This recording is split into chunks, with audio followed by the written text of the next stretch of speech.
নমস্কার বন্ধুরা, সকলকে আমার চ্যানেলে স্বাগতম। আমার channel yoga and fitness with Soma. আজকে প্রাণায়াম নিয়ে কথা বলবো। আমাদের প্রাণায়াম অনেকগুলোই আছে। মেন প্রাণায়াম তিনটে: ভস্ত্রিকা, কপালভাতি এবং অনুলোম বিলোম। আজকে ভস্ত্রিকা নিয়ে কিছু কথা বলবো। প্রাণায়াম আমরা কেন করব? প্রাণায়াম করলে আমাদের শ্বাস প্রশ্বাসের গতি নিয়ন্ত্রণে থাকে। নর্মালি আমরা যে শ্বাস প্রশ্বাস নিই তাতে আমাদের শরীরের মধ্যে অক্সিজেন যায় 500 ml, কিন্তু আমরা যদি প্রাণায়াম করি আমাদের শরীরে প্রতিদিন অক্সিজেন যাবে 4000 থেকে 5000 ml, যেটা আমাদের শরীরকে সুস্থ রাখতে এবং রোগ নিরাময় করতে সাহায্য করবে। প্রাণায়াম কথাটার মধ্যেই আছে প্রাণের আরাম প্রাণায়াম।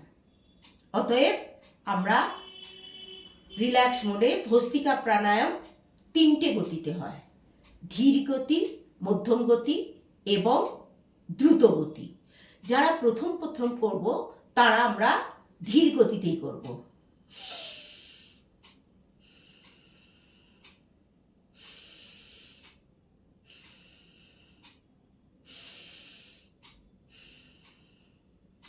এটা হচ্ছে ধীর গতি।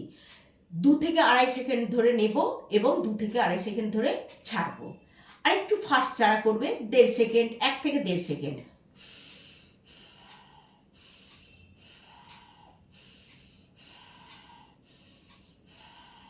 আর যেটা দ্রুত গতি বা ফাস্ট, খুব তাড়াতাড়ি,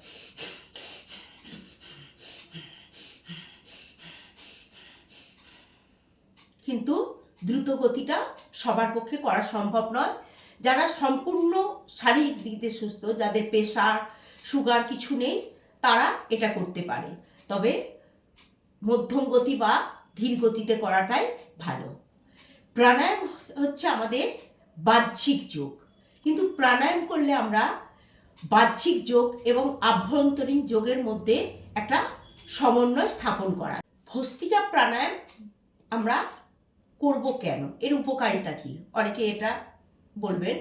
ভস্ত্রিকা প্রাণায়াম করলে আমাদের ফুসফুস স্ট্রং হবে এবং আমাদের যেটা হবে অ্যালার্জি শরীর থেকে সম্পূর্ণভাবে নির্মূল হবে।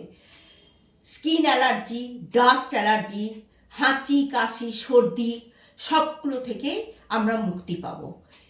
আর আমাদের মাইগ্রেন পেন দূর হবে এবং আরেকটা যেটা হবে, মনের দিক থেকে আমরা স্থিরতা লাভ করতে পারবো।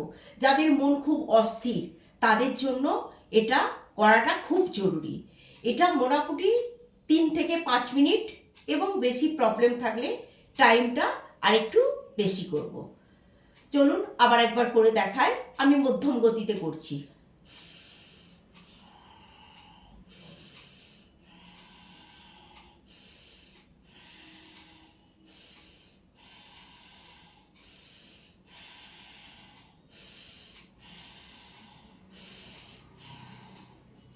নমস্কার।